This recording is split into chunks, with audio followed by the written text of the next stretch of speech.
ang pinakahihintay natin, ha? Sino nga ba ang napili, nakamatch ng ating Heart Hunter for today na si CA?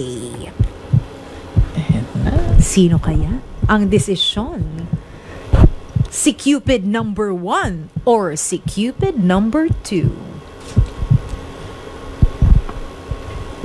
Tingin ko, kasi di ko siya ganun naranasan noon sa dati ko.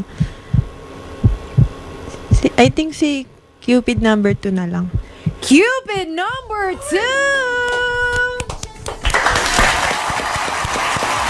Yes naman!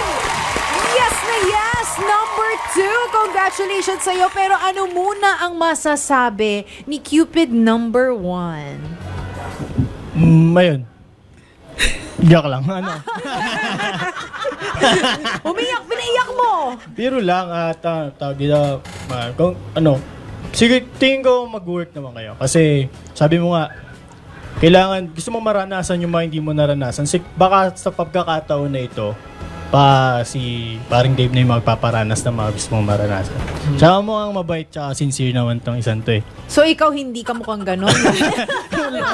Charot! Singgit lang talaga ako eh. Ay, alam mo, malaking factor na singkit ka siguro kaya ganon. Ayaw niya.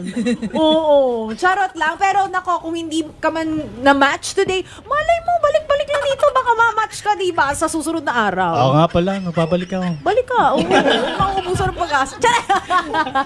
At syempre, eto naman, ano naman ang masasay ng ating napiling na Cupid na si Dave? Una-una sa lahat, maraming salamat sa pagpili sa akin. Siyempre gusto mong magkaroon ng bagong experience na hindi mo na-experience sa dati mo. At yun ang ibibigay ko sa'yo. Magsimula tayo sa simula.